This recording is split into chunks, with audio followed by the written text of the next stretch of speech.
हद है बेशर्मी की माँ, जरा दीदी से कह दो कि मेरे ऑफिस वालों के सामने ना आया करें।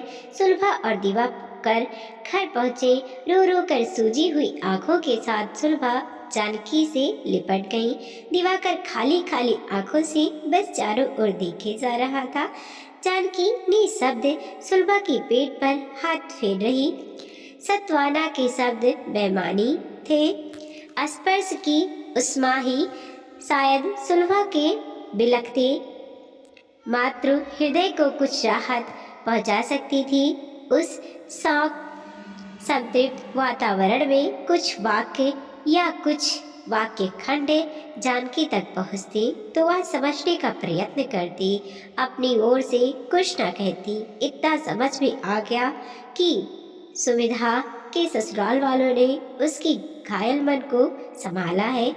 घाव तो कभी ना भरने वाला है, पर अपनों ने उसकी वेदना की तीव्रता को कम करने की कोशिश की है। राहत की बात तो यह है कि सुविधा पहले से ही नौकरी करती है, परंतु सर्वाधिक अच्छी बात यह है कि उसके ससुर ने उसे आश्वासित किया है कि वह अपने आप को कभी अकेला न समझे। आज से वो उस घर की बेटी का दर्जा देंगे। कुछ कुत्सित स्वभाव के रिश्तेदार भी उनके इस रुख के कारण सुविधा को अपशगुनी कुलक्षणी कहने की हिम्मत नहीं जुटा पाए। इतने स्नेह वर्षा पाकर निश्चय ही सुविधा अपने भाग्य द्वारा दी गई खरोचों को धो सकेगी। इस बात से आश्वासित हो सुलभा और दिवाकर लौट आए। जानकी को 15 दिन पहले ही यह मनहूस सुबह याद आई, जब सुबह की उज्ज्वलता पर कालिख पुत गई थी। सुबह 5:30 बजे आदतन उसकी उंगलियां जाप की माला फेर रही थी कि फोन की घंटी बजी। दिवाकर और सुलभा सो रहे थे, इसीलिए उसी ने फोन उठाया। खबर सुनकर तो उसके पैरों तले जमीन खिसक गई। किसका फोन है दीदी? दिवाकर ने उरिंदा स्वर में पूछा। जानकी के मुंह से भर्राई सी आवाज निकली, दामाद जी नहीं रहे क्या? कैसे? दिवाकर और सुलभा भागकर आए, लेकिन जानकी पास किसी बात का कोई जवाब नहीं था। वह आगे कुछ सुन ही नहीं पाई थी। रिसीवर हाथ से छूट गया था। दिवाकर ने फोन उठाया। खबर देने वाला अभी लाइन पर था। सुबह 5 बजे वो रोज की तरह स्कूटर से कोचिंग क्लास जाने के लिए निकले थे। अभी साल भर पहले ही तो हुआ था सुविधा की शादी को। जानकी को वह दिन आज भी याद है। शादी की गमागमाही में सुविधा जानकी के आसपास डोल रही थी। बड़े रहस्यमय अंदाज में उसने लिफाफे में से प्यारी सी प्योर सिल्क की साड़ी निकाली और ठुनकते हुए कहने लगी, बुआ जी, आपको मेरी कसम, आज आपको यह साड़ी पहननी ही होगी। सुनकर फीकी सी हंसी हंस दी। देखिए तो कितनी सुंदर लग रही है यह आप पर। जानकी उनकी बात पर कुछ कहती, उसने आसमानी रंग की बारीक जरी बॉर्डर की साड़ी उसके कंधे पर धुसाले की तरह डाल दी तो जैसे बिजली का नंगा तार छू लिया हो। पागल कहेगी, क्यों मेरा धर्म भ्रष्ट करने पर तुली हुई है? तेरे ससुराल वाले क्या कहेंगे? डर तो अपने मायके वालों से भी था, पर यह बात न कह पाई। उफ, हर वक्त दूसरों का ही डर। साड़ी सुंदर है कि नहीं? रंग भी कितना प्यारा है। निसंदेह रंग सुंदर है, पर क्या तू जानती नहीं कि संसार की सारी सुंदर चीजें मेरे लिए वर्जित है? हो, मुंह बनाकर उठ गई सुविधा। एंड शादी के दिन सुविधा का दिल दुखाना उसे अच्छा तो नहीं लगा, पर क्या करती? उसका बालहट पूरा भी तो नहीं किया जा सकता था। थोड़ी देर बाद वैसे ही रूठी रूठी सी सुविधा लौट आई। साड़ी उठाकर वापस लिफाफे में रखते हुए बोली, ठीक है, यह साड़ी मैं आपको याद में रख लेती हूँ। नहीं रही किसी अनिष्ट की आशंका से जानकी का मन घबरा गया। उसे छुआई हुई साड़ी वह सुधा को अपनी सुहाग पेटरी में कैसे रख दे। ला मुझे दे। उसने तत्परता से कहा, तू इतने प्रेम से लाई है तो मैं दीदी को दे देगी, वो पहन लेगी।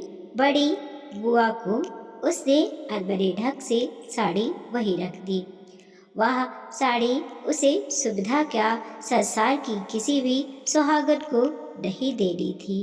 अपनी पुरानी साड़ियों के बक्से में सहेज कर रखनी थी, जैसी विगत जन्म की याद हो। उसकी शादी की यादें भी इतनी ही धुंधली थी। 15 साल की उम्र में ही ब्याह दी गई। वाह, ब्याह उस समय गुड़ियों की खेल की तो ही होता था। मनोहर गांव में उसकी मौसी के पड़ोस में रहता था। पिछली गर्मी की छुट्टियों में वह मौसी के घर गई थी। तब मनोहर के घर वालों ने उसे देखा था। चपाई रंग की सुंदर सलोनी जानकी उन्हें मनोहर के लिए पसंद आ गई। पढ़ने में वह तेज थी, आगे पढ़ने का चाव था, लेकिन घर वालों ने उसकी एक न सुनी। 1 साल पहले बड़ी दीदी की शादी बहुत जूते चटकाने के बाद हुई थी। दीदी के साधारण रंग रूप को दामी दहेज के चौखट पर जड़कर उन्हें ससुराल भेज दिया गया था। जानकी का हाथ वर पक्ष ने खुद मांगा था। ऐसे में भला जानकी के माता पिता को क्या ऐतराज होता। जानकी के भीतर चहकते पंछी की चटपटाहट को सहनाई की गूंज में सुना कर दिया गया। प्रथम मिलन रात्रि को सिर से पांव तक गहनों से लदी लावण्या प्रतिमा को देखकर 21 वर्षीय मनोहर बावरा सा हो गया। उसने उसके गाल पर चुंबन अंकित किया। छी, गंदे कहीं के, रगड़ रगड़ कर गाल पोंछती, आंसू बहाती जानकी को देखकर मनोहर अपनी जल्दबाजी पर पछताने लगा। मुझे माफ कर दो जानकी, वह गिड़गिड़ाने लगा तो मासूम बच्ची जैसी जानकी बेफिक्र से हंस पड़ी। उसकी हंसी से ऐसा लगा जैसे कमरे में उज्जवल चांदनी छिटक आई है। मनोहर उसे मंत्रमुग्ध हो सा देखता ही रह गया। अब सो जाओ, मनोहर ने उसके माथे पर होले से हाथ रखते हुए कहा। विवाह की रस्मों से थकी हारी जानकी पल भर में ही सो गई। दूसरे दिन सुबह चाचा के साथ मनोहर खेत पर गया था। वहीं उसे सांप ने डस लिया। घर लौटा तो तड़फ तड़फ कर बेहाल हो चुका था। मासूम जानकी फटी फटी आंखों से देख रही थी अपनी छोटी सी जिंदगी में मौत से। यह उसका पहला साक्षात्कार था। वह व्यक्ति जो एक दिन पहले ही उसकी जिंदगी में आया था, अपने साथ उसकी सारी खुशियाँ और उमंग लेकर आनंद की यात्रा पर चला गया। बस इस बात का एहसास उसे उस समय तो नहीं हुआ। धीरे धीरे पूरा समाज परिवार उसे जहर की एक एक बूंद तब तक पिलाता रहा जब तक उसका मन निष्प्राण नहीं हो गया। अरे, उसे सांप ने नहीं डसा, डसा है इस नागिन ने। सास हाथ नचा नचा कर, चीख चीख कर उसके कुलक्षणी होने का ऐलान करती रही। ससुराल वालों ने उसे रात दिन ताने देने और कोसने में कोई कसर नहीं छोड़ी। फिर भी वह निर्लज्जा सी वहीं बनी रही। बीसियों नौकरी होते हुए भी कभी खत्म न होने वाले काम से जूझती रही। वैधव्य का अर्थ भी नहीं समझ पाई कि वैराग धारण करना पड़ा। घर की धुंधली सफेद साड़ी पहनना, एक कंबल ओढ़ना, जमीन पर सोना। उस रात कड़ाके की ठंड पड़ रही थी। एक कंबल की गर्मी अपर्याप्त लगने लगी तो जानकी ने हिम्मत जुटाकर जेठानी के कमरे का दरवाजा खटखटाया। दीदी, एक और कंबल चाहिए, बहुत ठंड लग रही है, उसने कपकपाती आवाज में पुकारा। खटाक से दरवाजा खुला और किसी ने उसे भीतर खींचकर बाहों में भींच लिया। ठंड लग रही है, इतनी गर्मी दूंगा कि पिघल जाएगी। अपरिचित सी देह गंध ने उसकी समझी चेतना भर ली। उसे कसे जा रहे बाहु बंधन में उसकी देह वित्सु होने लगी। फिर भी रोकते रोकते उसकी चीख निकल गई। सारा घर इकट्ठा हो गया। यहाँ क्या करने आई थी तू? सास गर्जी। जी, दीदी से कंबल मांगने आई थी, किसी तरह हकलाते हुए उसने कहा। झूठ बोलती है, तुझे पता नहीं? आज ही जमुना के बाबूजी आकर उसे मायके लिवा गए। जानकी को लगा काश यह धरती फट जाती और वह उसमें समा जाती। सुबह से रात तक वह काम में इतनी व्यस्त रही कि उसे जेठानी के मायके जाने का पता ही नहीं चला। उफ, यह क्या कर बैठी वह? इतना बड़ा लांछन लेकर वह कहाँ जाएगी? जेठ मूंछों पर ताव दे रहा था। उसे देखकर तो आग लग गई उसके तन बदन में। यह नराधम आज ना जाने क्या कर बैठता। उसे मायके भेज दिया गया। माँ के गले से लिपट कर जानकी खूब रोई। मैं जानती हूँ तू गलत नहीं हो सकती, लेकिन कमजोर को ही तो सताया जाता है ना। मायके में भी परिस्थितियाँ कुछ ज़्यादा बदली हुई नहीं थी। वो लोग समाज धर्म के खोखले नीति नियमों से बंधे हुए थे। अतः जानकी के बंधन उतने ही कसे हुए थे। माँ की तबीयत खराब रहती थी, अतः जानकी ही उनकी गृहस्थी में खटकती रहती। 10 साल का अबोध दिवाकर जानकी के पूर्ण आगमन से प्रसन्न था, पर दीदी के बदले हुए रूप से बेहद क्षुब्ध था। बड़ी दीदी कभी कभार आती तो उनके स्वागत में घर बिच बिच जाता। उन्हें लेने दामाद जी आते तो माँ, बाबूजी, दिवाकर सब उनके सत्कार में जुट जाते। उस दिन जीजाजी को चाय देकर जानकी चौके में सब्जी छौंकने लगी। माँ बाहर के कमरे में उनका हाल चाल पूछने गई तो देखा उनका ध्यान कहीं और है। अपनी कुर्सी को थोड़ा आगे खिसकाकर वो चौके के दरवाजे की तरफ एकाग्रता से देख रहे थे। स्वत आसना जानकी के गुलाबी चेहरे पर पसीने की बूंदें चमक रही थी, घुघराले लट माथे पर चिपक गई थी। इस आदतीय रंग रूप को वो अनबिसी नेत्रों से मानो पी रहे थे।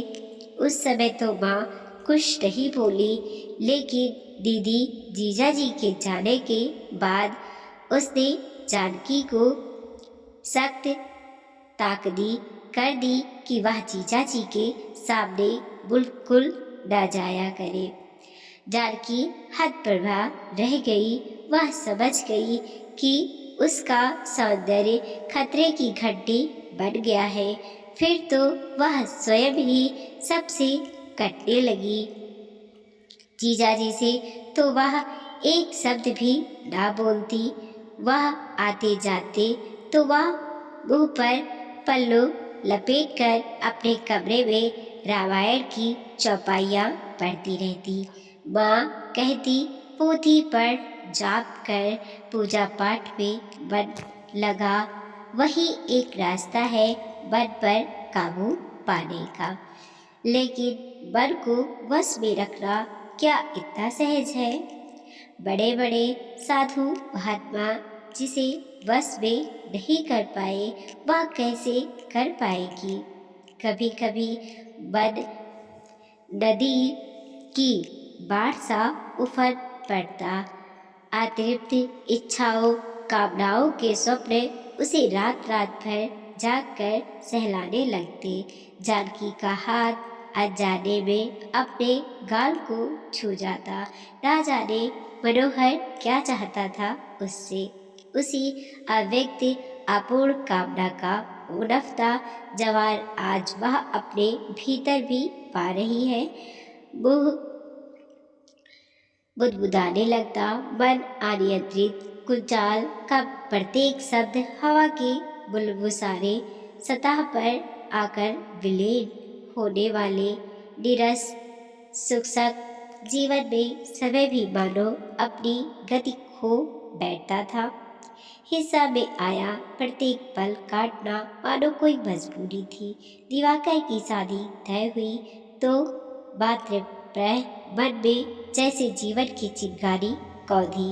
विवाह की तैयारी करने के लिए मन उतावला हो गया। आज सुबह हल्दी पीसी जाने वाली थी। माँ, हल्दी निकाल दो, वह पूछने लगी। रुक रुक रुक, मैं निकाल लूंगी, बड़ा शुभ शगुन होता है। 5 सुहागने पीसने आएगी। माँ ने झट से रोक दिया। जानकी स्तब्ध रह गई। यह क्या करने जा रही थी वह? क्या वह जानती नहीं कि विवाह जैसे शुभ आयोजनों की तैयारी में उसका स्पर्श भी निषिद्ध है? विवाह के गीत गाने के लिए बचली जीवा को उसने स्वयं लताड़ा और कानों में पड़ती गीतों के सुरों को अनसुना करने की कोशिश कर वह अपने कमरे में दुबक गई। दिवाकर की पत्नी सुलभा को पूरा मान सम्मान देती। आप हमारे लिए शुभ सोचती हैं तो बाकी बातें बेकार है। सुलभा की सोच उसे बड़ी अनुष्ठी लगती। सुलभा उससे 16-17 वर्ष छोटी थी। जानकी सुन रही थी, जमाना धीरे धीरे बदल रहा है, पर उससे क्या होता? उन लोगों की सोच तो वही की वही थी। सुलभा का पहला बेटा हुआ तो उसने झिझकते हुए उसे हृदय से लगा लिया। उफ, ना जाने वह कैसा अनुभव था। उसकी छाती में कुछ उमड़ने घुमड़ने लगा था।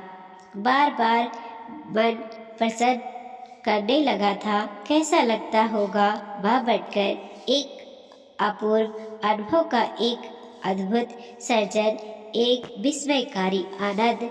कांपते ओठों से उन्हें नन्हे का माथा चूम लिया। दूसरे बेटे के जन्म के 8 वर्ष बाद सुविधा का जन्म हुआ।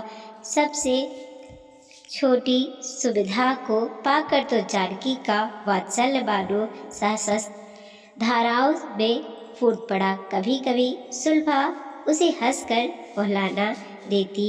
दीदी, इतनी ममता आपने कहाँ छुपा कर रखी थी इतने दिन? सुनकर जाड़ की फीकी हंसी हंसकर रह जाती।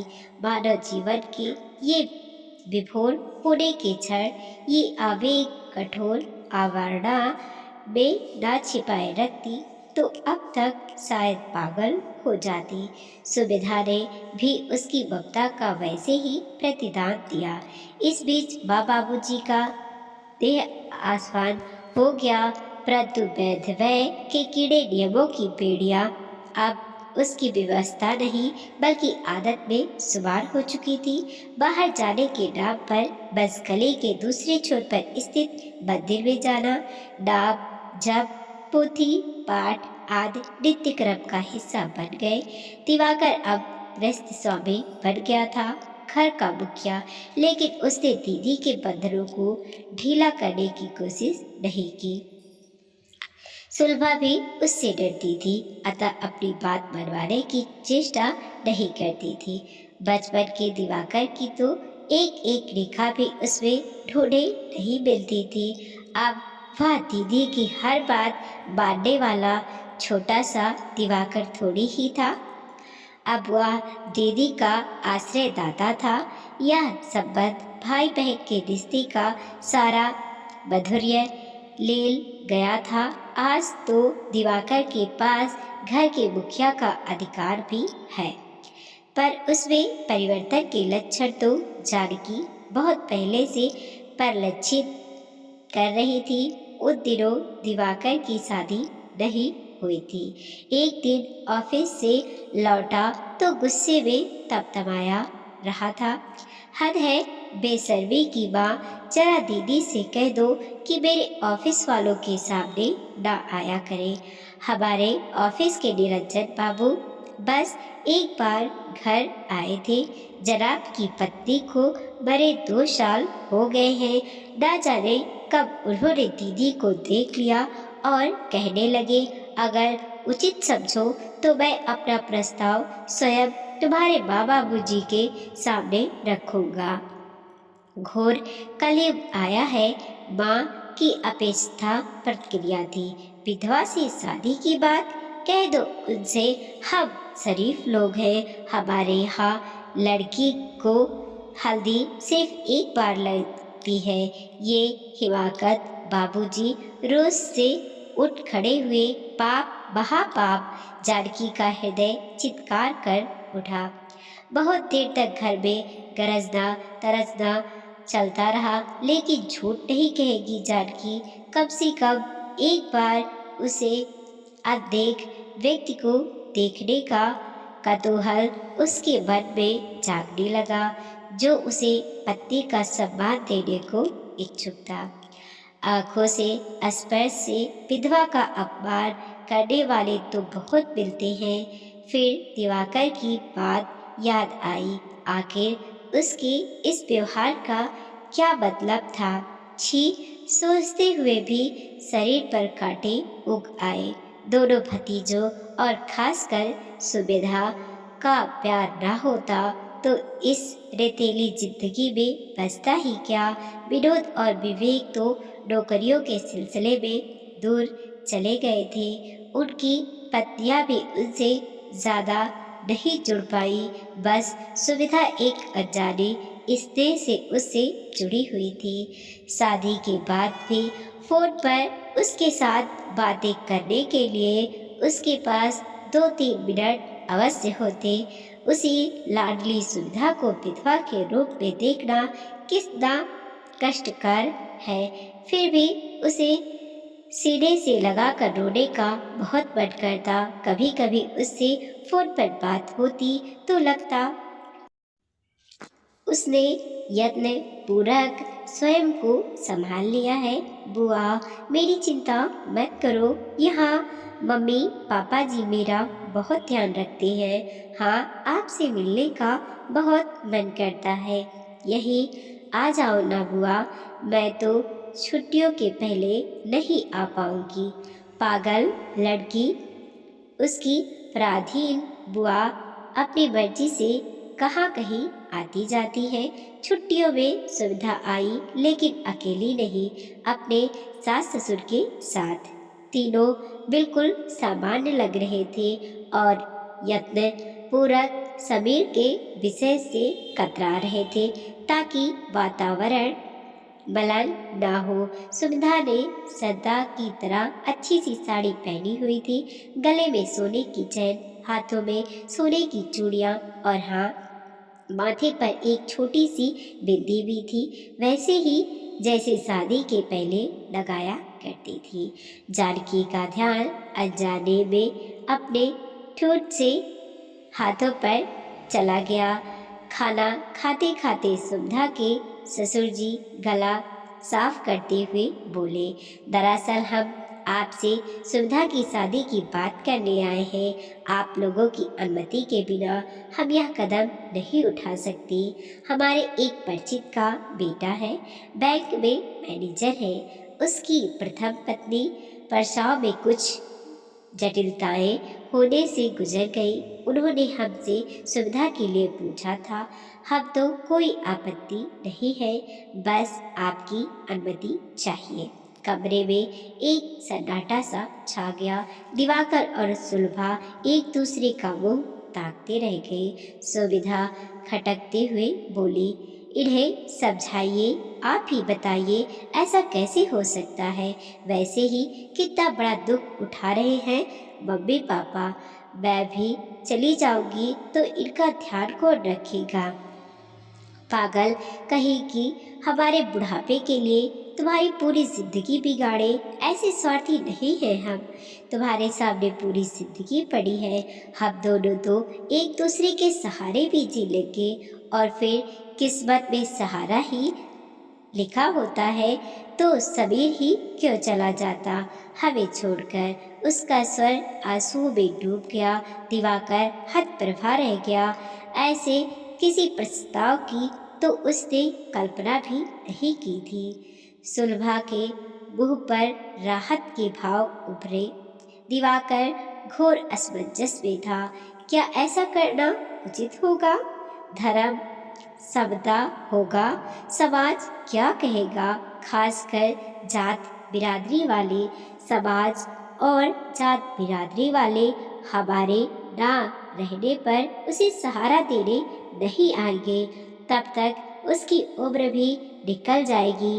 रहा सवाल धर्म का, तो धर्म हम सबका सुख सुविधा पूर्वक जीना सिखाने के लिए है, जीते जी मौत की खाट उतारने के लिए नहीं। सुविधा की सास का वजनदार तर्क था। उनके मुंह से यह बात सुनकर अस्तव्य रह गई जानकी। जीवन भर व्रत अस्त रही वह सचमुच धर्म अधर्म पाप पुण्य के झूठ भय से उसका समझा जीवन गल गया। मन के प्राकृतिक भाव को विकारों की श्रेणी में रखना पड़ा। समधन जी ठीक कह रही है, सहसा जानकी बोल पड़ी। दूसरों की देहरी पर अपना सुख नहीं तलाशा जाता। ऐसी कोशिश करने पर सिर्फ ठोकरें ही मिलती हैं। इंसान को हंसने के लिए किसी के साथ की जरूरत हो ना हो, रोने के लिए किसी अपने की कंधे की जरूरत अवश्य होती है। इस प्रस्ताव को मत फेरना सुविधा। जीवन में सौभाग्य बार बार द्वार नहीं खटखटाता। पता नहीं इतना सब कैसे कह गई वह। सभी मुंह बाए उस ओर देखते रहे। दिवाकर का मन अपराध बोध से भर गया। दीदी, मैं जमाने का बदलने का इंतजार करता रहा, लेकिन पहल मैं भी तो कर सकता था। तुम्हारे लिए मैं कुछ नहीं कर पाया, मेरे लिए बुरा मत मानो दिवाकर। मेरी तो अब संध्या बेला है, उसकी सोचो जिसके द्वार सूर्य अभी भी ठिठक कर खड़ा है। आज समय उसे अस्त मत होने दो। वीडियो को लाइक कीजिए, कमेंट कीजिए और अपने दोस्तों के साथ जरूर शेयर कीजिए। चैनल पे नए हैं प्लीज़ सब्सक्राइब कीजिए।